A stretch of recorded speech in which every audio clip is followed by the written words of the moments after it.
Imagine a world where your thoughts aren't your own, where the government has the power to control your mind, bend your will, and erase your memories. Sounds like science fiction, but it's not. MKUltra was no conspiracy theory. It was real. A secret program launched by the CIA, MKUltra sought to unlock the mysteries of the human mind, no matter the cost. Behind it were shadowy figures like Sidney Gottlieb, the so-called poisoner-in-chief, and Richard Helms, the mastermind of CIA secrecy.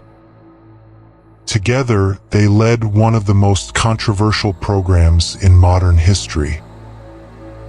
Today, we uncover the origins of MKUltra, its dark experiments, and the lasting impact of this chilling government operation. The seeds of MKUltra were planted during the Cold War, a time of paranoia and espionage. In the early 1950s, the CIA feared that Soviet and Chinese powers were developing mind control techniques to manipulate prisoners and soldiers. To counter this, they launched their own secret program, MKUltra. This program was the brainchild of Richard Helms, then Deputy Director of Plans at the CIA. Helms envisioned MKUltra as a weapon in the psychological warfare arsenal. In 1953, under CIA Director Allen Dulles, MKUltra officially began. Its purpose? To develop tools for interrogation and mind control that could be used in the fight against America's enemies. To helm this operation, Helms turned to Sidney Gottlieb, a chemist with a talent for unconventional thinking and a reputation for secrecy. Under Gottlieb's leadership, MKUltra became a sprawling network of over 150 subprojects. But MKUltra wasn't just an internal CIA operation. Universities, hospitals, prisons, and even private businesses were enlisted to participate, often without knowing the true purpose of the research. Gottlieb's team operated with near-total impunity, armed with an almost limitless budget and the authority to experiment on anyone, anywhere. MKUltra's experiments ran the gamut from strange to sinister, and were not conducted in secret laboratories. Often, they happened in plain sight.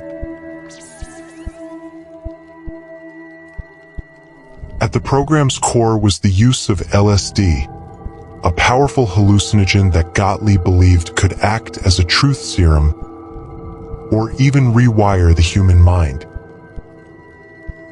Subjects were often dosed without their knowledge, resulting in terrifying psychological effects. One of the most infamous experiments took place under Operation Midnight Climax, overseen by CIA operative George Hunter White, where CIA operatives set up fake brothels in San Francisco and New York. Unwitting men were brought in, drugged with LSD, and observed through one-way mirrors. The goal? To study the effects of the drug on behavior and vulnerability. But the experiments didn't stop with drugs. At institutions like the Allen Memorial Institute in Canada, psychiatrist Dr. David Ewan Cameron, one of MKUltra's most infamous figures, conducted brutal experiments on patients. These included inducing weeks of sleep, administering high doses of LSD, and subjecting patients to endless loops of recorded messages in an attempt to reprogram their minds.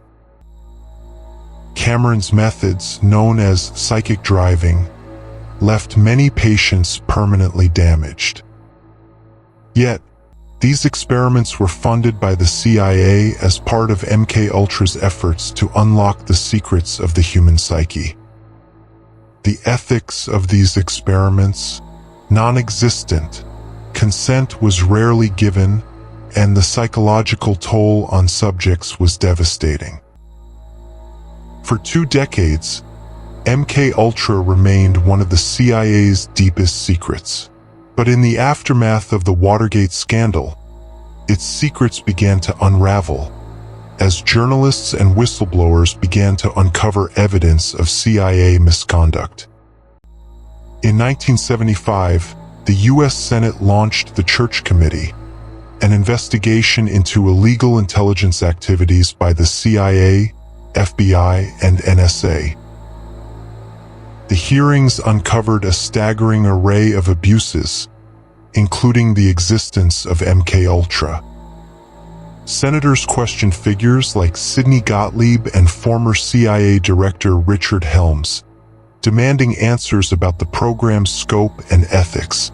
This was mind control on an unprecedented scale. How do you justify such experiments on human beings? Richard Helms, in particular, came under fire for his role in ordering the destruction of nearly all MKUltra records in 1973 to cover up the program's full extent. This deliberate act of secrecy left many questions unanswered and fueled suspicions about what the CIA was trying to hide. Yet, a cache of surviving documents revealed the horrifying scope of the experiments. Among the haunting stories was that of Frank Olson, a CIA scientist who allegedly jumped, or was pushed, to his death after being unwittingly dosed with LSD by Gottlieb's team. The hearings exposed not only the horrors of MKUltra, but also the CIA's willingness to operate outside the bounds of ethics and law. It was a watershed moment in American history, shining a light on the dark corners of government power. The revelations about MKUltra shattered public trust in the CIA. For many Americans, the idea that their own government could carry out such experiments was unthinkable. But MKUltra wasn't an isolated case. It was part of a broader pattern of covert operations that pushed ethical boundaries. Programs like COINTELPRO, Operation Chaos, and the Tuskegee syphilis study further eroded public confidence in federal institutions. By the 1970s, the government's reputation was at an all-time low, and the CIA became synonymous with secrecy and abuse of power. The legacy of MKUltra lives on in pop culture, inspiring films, books, and conspiracy theories. But its true legacy is a cautionary tale, a reminder of what can happen when power operates without oversight. Even today, questions linger. Are there modern equivalents of MKUltra still happening in the shadows? MKUltra represents one of the darkest chapters in modern history. It's a reminder of how far those in power may go in their pursuit of control. But here's the question. If MKUltra was exposed, what other secrets remain buried? Did we miss something important? Please let everyone know in the comment section. What do you think? Did MKUltra achieve its goals? Or was it an expensive failure? Are there modern equivalents of MKUltra at work today?